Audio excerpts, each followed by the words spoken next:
Turok Dinosaur Hunter sits proudly on a list of N64 games that are special to me, not just because they're great games, but because they're an integral part of my childhood and early gaming experiences. However, like many of those games, I've never actually beaten it. As a child, I spent hours upon hours playing in the hub world, just running around killing stuff using cheats that my dad had written down for me to inflate enemies' heads or give myself all the weapons. To me, that's what Turok was, a one-map, free-for-all shooter with the big-headed guys and dinosaurs. However, I'm glad to report that I have very recently, finally, beaten the game and can give you my full thoughts all these years later. These days, Turok is still available for purchase on Steam, offering updated textures and widescreen, plus the glorious full mouse and keyboard controls. Seriously, playing with a mouse and keyboard compared to my family's old, busted out N64 controllers is night and day. I had such a better time not only for aiming purposes, but also the platforming. It was more reliable and less infuriating than I remember. Turok has 8 levels in total, including the initial hub world you start in. Each world is accessed via these lovely looking blue portals in the hub world.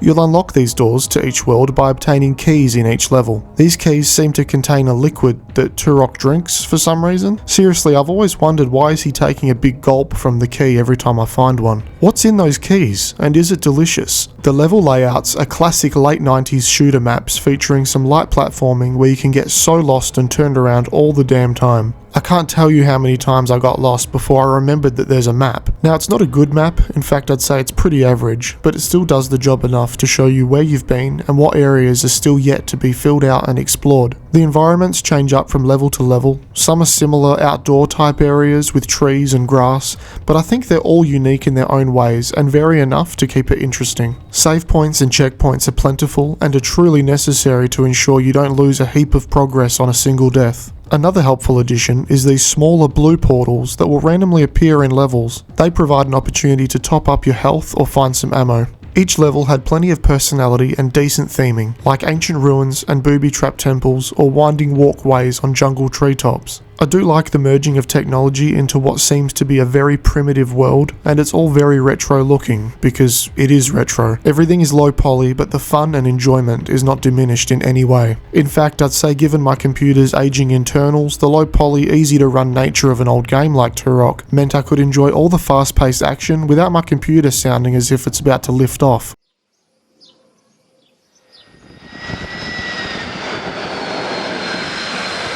On the topic of pace and overall feel, the soundtrack adds so much to the intensity, as if running around and shooting at and being chased by dinosaurs with mechanical arm guns wasn't intense enough, this is playing while you do it.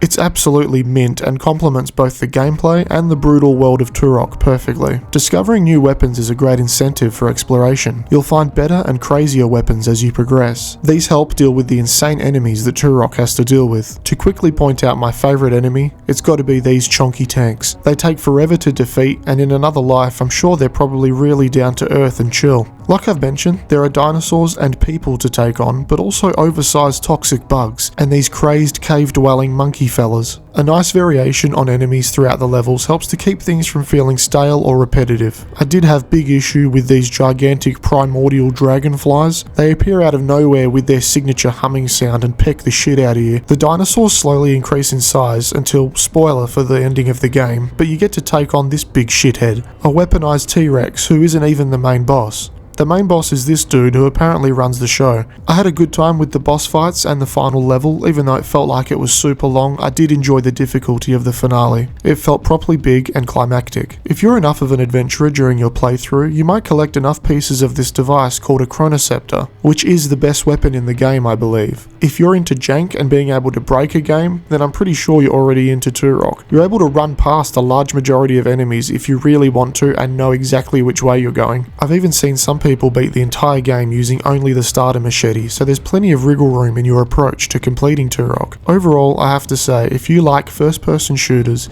and want a fast-paced, compact, beatable in a day single-player experience, then I'd definitely give this classic a go. It took me about 9 hours of gameplay in total to get to the ending, and that's with me occasionally getting lost and piss-farting around for good chunks of time. Just remember that you've got a map at your disposal, so use it and you'll be fine. I'd love to hear your experiences and thoughts on Turok in the comments below. Thanks for watching, and I'll see you in the next one.